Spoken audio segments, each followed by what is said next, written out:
नमस्कार, मैं हूं राज नारायण मिश्रा।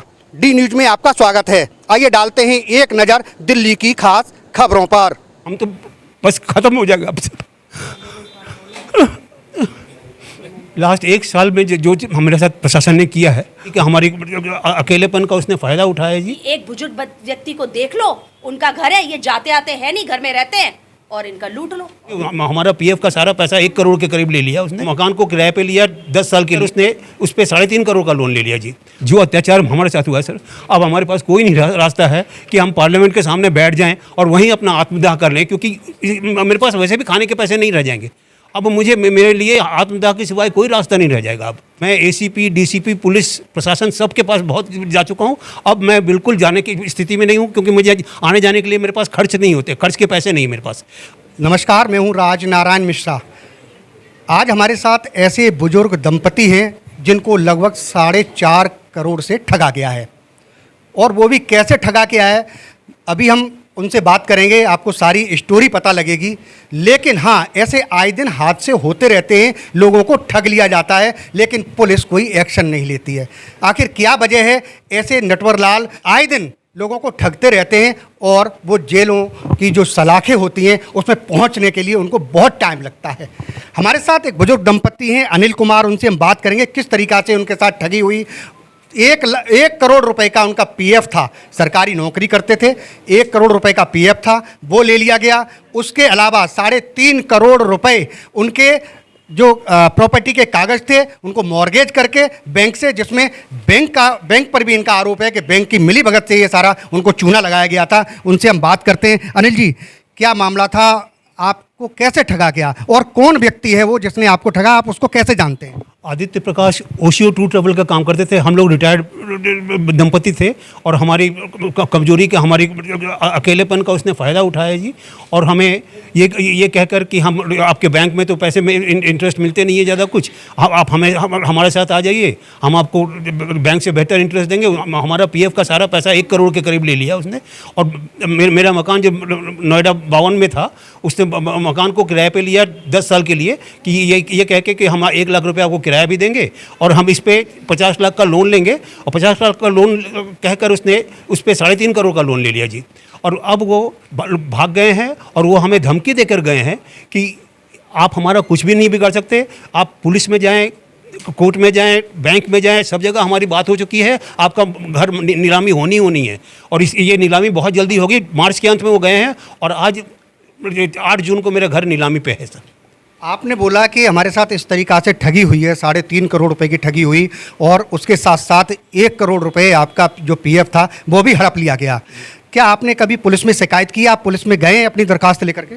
मैं लास्ट 6-8 महीने में सर लगातार पुलिस के पास जाता रहा हूँ। पुलिस कभी मुझे वकील के पास भेजती है, कभी एसीपी के पास जाइए, कभी डीसीपी का। तो मैं एसीपी, डीसीपी, पुलिस प्रशासन सबके पास बहुत जा चुका हूँ। अब मैं बिल्कुल जाने की स्थिति में नहीं हूँ, क्योंकि मुझे आने जाने के लिए मेरे पास खर्च नहीं होते, खर्च के पैसे नहीं मेरे पास।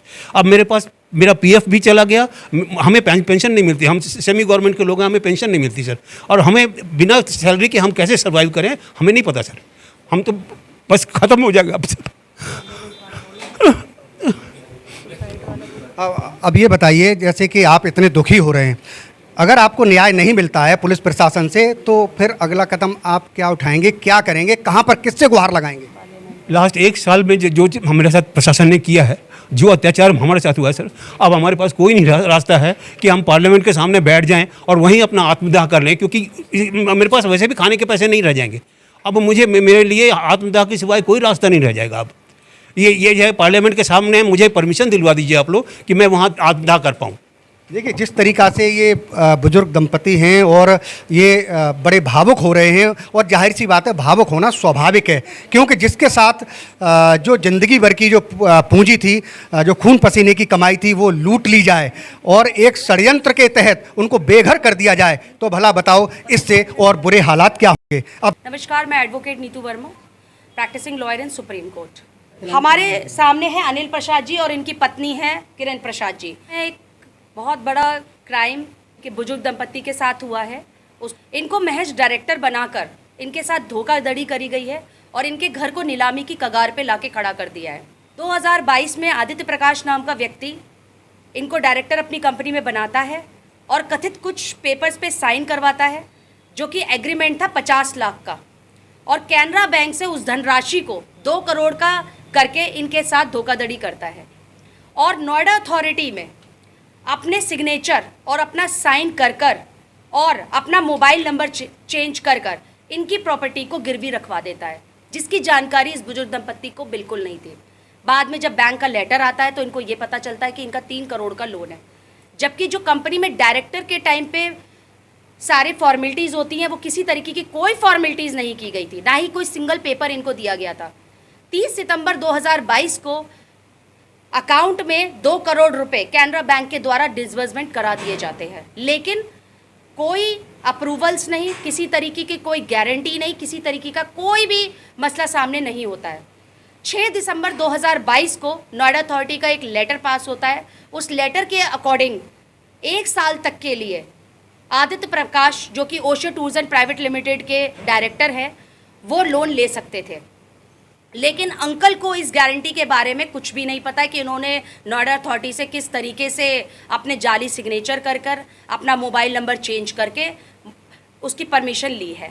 अभी देखिए एफआईआर दर्ज नहीं हुआ, इसमें लगातार मैंने सीपी ग्राम्स पोर्टल पे और जितने भी कमिश्नरेट हैं, एसीपी, डीसीपी, सभी लोगों को शिकायत की है, जिसके पत्र हमारे पास है, जिसमें कैनरा बैंक ने भी अपने विजिलेंस डिपार्टमेंट को ये फॉरवर्ड किया है और 13 जून तक निष्पक्ष जांच करने की बात कही है। इसमें मैंने दिल्ली एनसीटी ऑफ दिल्ली का भी लेटर है, जिसमें दिल्ली कमिश्नरेट ने नोएडा कमिश्नरेट को ये फॉरवर्ड किया है कि इसमें निष्पक्ष तरीके से जाँच होनी चाहिए। अभी तक पुलिस सोई हुई है, उस पर कोई जांच के आदेश नहीं दिए गए हैं। कई बार कमिश्नरेट में भी बात करने के बाद और इसमें सेक्टर 24 में जो इनके एसएचओ हैं उनसे बात करने के बावजूद भी यही बात के वो हर बात यही बात कहते हैं। मैंने अपनी एनजीओ की तरफ से भी, द लीगल राइट ऑर्गेनाइजेशन की तरफ से भी पूरी निष्पक्ष जांच की मांग की है और इनको ये बोला है मैंने, तो ये मुझसे ये कहते हैं मैडम ये सिविल प्रक्रिया का नोट है, आप कोर्ट जाइए, जब तक मजिस्ट्रेट ऑर्डर नहीं करेंगे तब तक मैं कोई जाँच नहीं कर सकते। बुजुर्ग दंपत्ति को कई बार धमकाया गया, इसके लिए भी कई बार इन्होंने शिकायत करी है और वहाँ पे भी देखा है कि कई गुंडे जो जिम वाले हैं, वो प्रकरण सेक्टर 24 में भी हुआ था, आके उन्होंने इतना धमकाया इनको। इनके ही एक नौकर हैं जिनके साथ भी इन्होंने उसके साथ भी फ्रॉड किया है 10 लाख रुपए का। चूंकि उसकी राशि बहुत कम थी, उसको पैसा मिल गया था, वो एक छोटे तबके का एक व्यक्ति है तो वो नहीं चाहता था आगे मामले को बात बढ़ाना। लेकिन जब एक बुजुर्ग दंपत्ति जिसने अपनी मेहनत से पूरी कमाई अपनी सिर्फ जी जान से इसमें लगा दी और पता चलता है कि आदित्य प्रकाश जैसे आरोपी ने उसको एक नीलामी की कगार पर पहुंचा दिया, मैं पीड़ित मर जाए, खत्म हो जाए। मैं यहाँ पर यह भी अपील करना चाहती हूँ, कई बार इनके ऊपर हमले भी हो जिसकी शिकायत मैंने पूरे प्रशासन से किया। मैंने पार्टी आदित्य प्रकाश, रजनीश पांडे और उनके जो फादर हैं, मदर है, और एक मेरा सबसे पहला आरोप यही है कि अगर कैनरा बैंक ने कोई amount Osho tours and private limited को, तो Osho tours and private limited के बुक्स ऑफ अकाउंट्स में वो अमाउंट क्यों नहीं और वो धनराशि गई कहाँ। अब देखना ये होगा कि पुलिस प्रशासन इस दंपति की कितनी सुनवाई करता है या फिर ये दंपति इसी तरीका से बेघर होकर इधर उधर घूमते रहेंगे। डी न्यूज के लिए नंदिनी के साथ राजनारायण मिश्रा, साउथ दिल्ली।